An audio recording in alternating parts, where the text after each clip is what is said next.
որտեղ է թաղված շանգլուխը, որոնք են Հայաստանի սպառնալիքները եւ որն է ամոթը։ Պատգամավորների մեծ մասը մի կողմ թողնելով երրորդ փոխնախագահ Արամ Վարդևանյանի թեկնածության ընտրության հարցը, նախ եւ առաջ անդրադարձան ամենայն հայոց կաթողիկոս Գարեգին II-ի դատական նիստին, շեշտելով, որ Հայաստանում տեղի ունեցողն ամոթալի է։ Այսօր Էջմիածնում դատում են ամենայն հայոց կաթողիկոսին,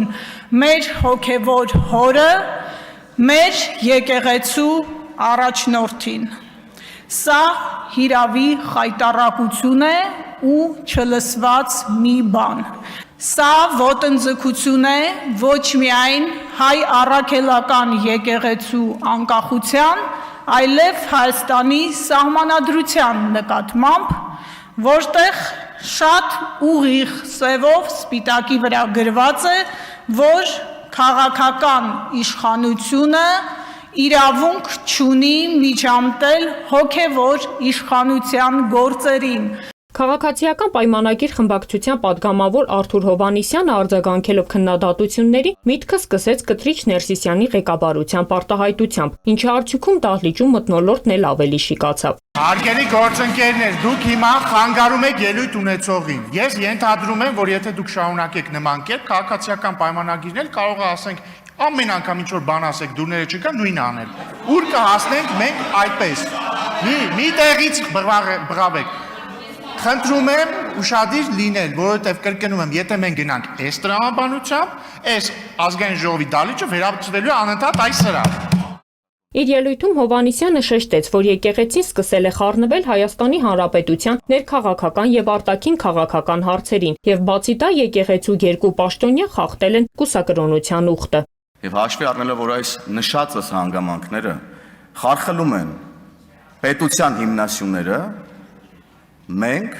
կանգնած ենք եկեղեցու պաշտպանության, եկեղեցու կողքին, մենք պաշտպանում ենք եկեղեցուն, իսկ դուք պաշտպանում եք կուսակրոնության ուխտը խախտած, քաղաքականության մեջ խառնված եկեղեցականներին, որոնք օգտագործելով կրոնը եւ եկեղեցին, պաշտպանում են իրենց ուխտը խախտելը, քաղաքականության մեջ ներգրավվել, այլ բաների մասին էլ չեմ խոսում։ Հայաստան խմբակցության падգամավոր Քրիստինե Վարդանյանն էլ իր ելույթում ռետորական հարց հնչեցրեց, թե արդյոք Ռուսաստանի Դաշնությունը սպառնալիք է Հայաստանի Հանրապետության համար։ Հարցը անպատասխան չթողեց Վահագն Ալեքսանյանը, հիշեցնելով, որ երբ ընդդիմադիր գործընկերներն էին իշխանության մաս կազմում ու Ռուսաստանը Ադրբեջանի զենք էր վաճառում, ինչու չէին հարցնում իշխանությանն իրենց գործընկերներին, թե դա սպառնալիք է, թե ոչ։ 5 միլիարդի զենքի վաճառքը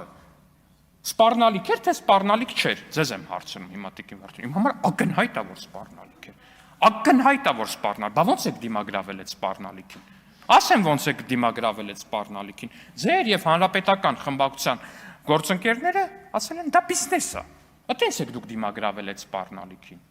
Հենց այտենց ասել են բիզնես է։ Ինչ կա բիզնես է, էլի։ Այդ ոնց որ մենք հիմա ենք ասում, որ ձկնաբուծությունը եւ ձկնամթերքի արտահանումը բիզնես է, դուք այտենց ասել եք 5 միլիարդ դոլարի մահաբեր զենքերի Ադրբեջան արտահանման մասին։